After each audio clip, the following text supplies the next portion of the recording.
ازيكم عاملين ايه؟ يا رب دايما تبقوا بخير، وحشتوني جدا. النهارده هتكلم معاكم على اغنيه وفيديو كليب بتامر حسني الجديد، اغنيه حوا من البوم هرمون السعاده، لسه نازله كده بقالها حبه حلوين. يلا بينا.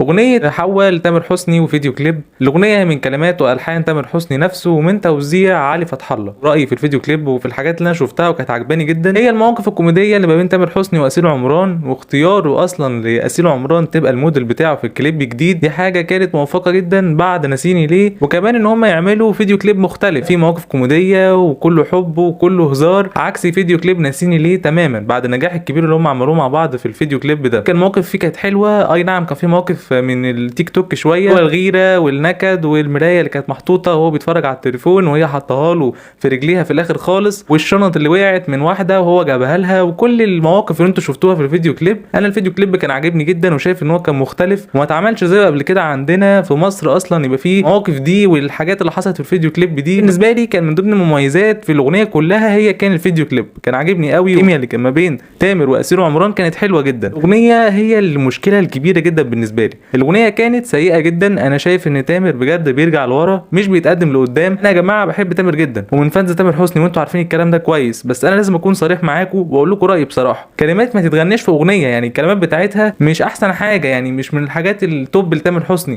تامر كان لازم يستعين بشاعر برضو كبير يعمل له اغنيه زي دي. شايف ان الكلمات كانت ركيكه جدا، ما كانتش من الحاجات التوب بالنسبه لي. مش ده تامر حسني انا متعود عليه. كنت شفت البوست اللي هو نزله وشفت التحضيرات وان في اغنيه نازله بكره وفيديو كليب من الالبوم الجديد، وكنت متحمس جدا. لما دخلت اتفرجت على الفيديو كليب وسمعت الاغنيه، حماسي ده راح خالص وكنتش مبسوط. بالنسبه لي الاغنيه ما تتغناش في اغنيه اصلا، دي كانها مواقف. البوم هرمون السعاده لغايه دلوقتي انا ما شفتلوش اغاني قويه، ما شفتش حاجه هيت. مش دي هيت الالبوم للاسف. هيت الالبوم بالنسبه لي هي هرمون السعاده نفسها. ويمكن اغنيه مش هتغير عشان حد، يعني كانت حلوه كانت كويسه من تامر، لكن بعد كده الاغاني الباقيه انا شايف ان هي اغاني ضعيفه جدا. مش ده تامر حسني انا متعود عليه. شايف ان تامر يركز ويراجع حساباته اكتر من كده من حيث الالبوم.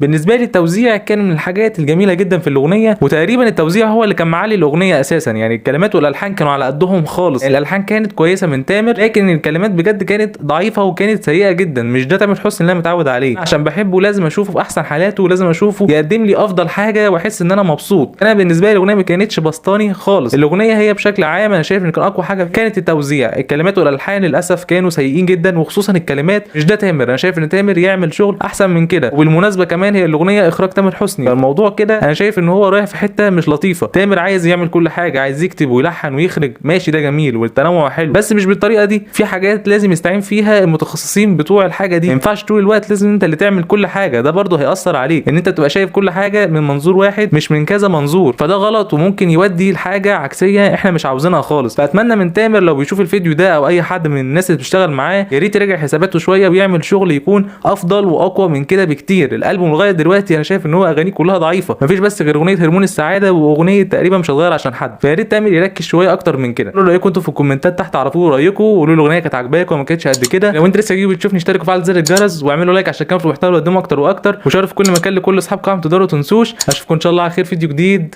سلام.